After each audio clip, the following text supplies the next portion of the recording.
ನೆನ್ನೆ ರಾತ್ರಿ big boss ನೋಡಿದ್ಮೇಲೆ ನಿದ್ರೆನೇ ಸರಿ ಬರ್ತಿಲ್ಲ. ಎಂಥ ವರ್ಸ್ಟ್ ಪಂಚಾಯಿತಿ ಮಾಡಿದ್ರು ಸುದೀಪ್ ಅನಿಸುತ್ತೆ. ಹಾಂ, ಇಡೀ ಶೋ ಅಲ್ಲಿ ಧ್ರುವಂತೆ ಚೆನ್ನಾಗಿ ಎಂಟರ್ಟೈನ್ ಮಾಡಿದಂತೆ. ಯಾವ ಬಾಯಲ್ಲಿ ಮಾತಾಡ್ತಾರೆ? ಇದೊಂದು ಶೋ ಅಲ್ಲಿ ನೀವು ಗಿಲ್ಲಿಗೆ ಅನ್ಯಾಯ ಮಾಡಿ ಕಲರ್ಸ್ ಕನ್ನಡ ಆಗಲಿ ಸುದೀಪ್ ಅವರಾಗಲಿ ಯಾರೂ ಉದ್ಧಾರ ಆಗಲ್ಲ. ಯಾಕೆ? ಒಂದು ಒಳ್ಳೇದನ್ನ ಒಳ್ಳೇದು ಅನ್ನೋದಕ್ಕೆ, ಸತ್ಯನ ಸತ್ಯ ಅನ್ನೋದಕ್ಕೆ ಯಾಕೆ ಸಾಯ್ತಾರೆ ಈ ಜನ?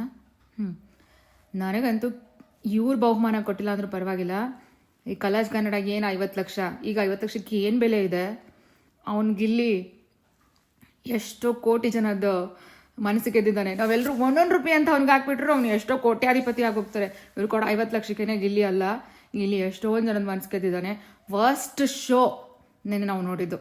ಖಂಡಿತ ಈ ಕಲರ್ಸ್ ಕನ್ನಡಕ್ಕೆ ಮೋಸ ಮಾಡಿದ್ರೆ ಆ್ಯಂಡ್ ಮೋಸ ಮಾಡೋರು ಯಾರಿಗೂ ಒಳ್ಳೇದಾಗಲ್ಲ. ನಾನು ಅದನ್ನು ಪ್ರೇಯರ್ ಮಾಡ್ತೀನಿ, ಈ ಮೋಸ ಮಾಡೋರಿಗೆಲ್ಲ ಕೆಟ್ಟದಾಗಲಿ ಅಂತ.